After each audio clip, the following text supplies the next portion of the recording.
চলে এলাম আরো একটা নতুন মিনি ব্লগ নিয়ে। তো গ্রাম থেকে যাওয়ার সময় সবার সাথে দেখা করে প্রণাম করে বেরিয়ে পড়লাম। তো এর আগের ব্লগে তোমরা এই ভিডিওর পার্ট 1টা দেখেছিলে, এটা পার্ট 2।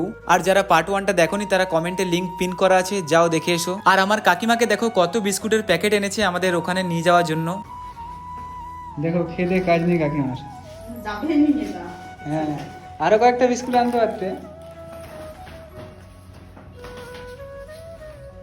তোকে বলি হারি কেন তোকে ডাকতে পাঠালাম আমি।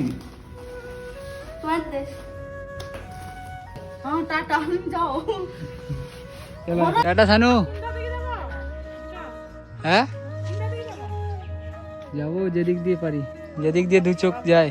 তো সবাইকেই টাটা করে বেরালাম। আর ভাইও আমার সাথে যাচ্ছে দুর্গাপুর। ও ঘরে অনেক কান্নাকাটি জিদ করেছিল আমার সাথে যাওয়ার জন্য। ও আমার সাথে যেতে পেরে অনেক খুশি হয়েছে। আর আমি যেই 2-3টে কারণের জন্য গ্রামে এসেছিলাম ওর মধ্যে 2টো হয়েছে আর একটা হয়নি। তো ওটা কি তোমরা দেখে নাও। আমাদের এখানে নতুন ঘরের ভেতরের কিছু কাজ বাকি আছে, আর বাইরে চেম্বারের মধ্যে পাইপ লাগানো আছে, ওর মধ্যে মশলা ঢালা বাকি আছে। আর ওগুলো বাকি থেকেই গেল, আমাকে চলে যেতে হলো কারণ কালী পুজো ছিল 20 তারিখে আর আমি 19 তারিখে বেরালাম। আর যাওয়ার পথেই দেখলাম আমার ছোট কাকুর লেবু গাছে প্রচুর পাতিলেবু হয়েছে, তাই একদমই টাইম ওয়েস্ট না করে জলদি জলদি লেবুগুলো তুলে নিলাম।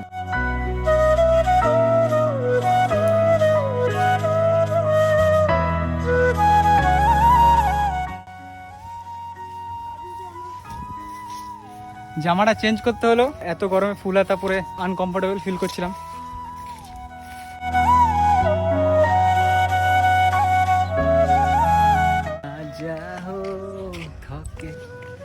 হিরো।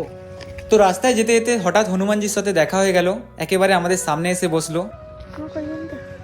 ভাইয়ের ভয় একদম হালুয়া টাইট। ভাইয়ের তো একদম অবস্থা খারাপ হয়ে গেছিল। আমি ভাইকে বললাম ভাই কিছু হবে না, আমি আছি, কারণ আমাকে হনুমানজি কিছু বলবে না, আমি হনুমানজির অনেক বড় ভক্ত। সব পশুরাই আমাকে ভালোবাসে আর আমিও সব পশুদের ভালোবাসি। একবার সবাই কমেন্টে বলো জয় হনুমানজি জয়, জয় শ্রীরাম। তারপর টোটো স্ট্যান্ড থেকে টোটো না পাওয়ায় আমরা নতুন বাজারে এলাম। নতুন বাজার থেকে টোটো ধরে বাস স্ট্যান্ডের পথে রওনা দিলাম।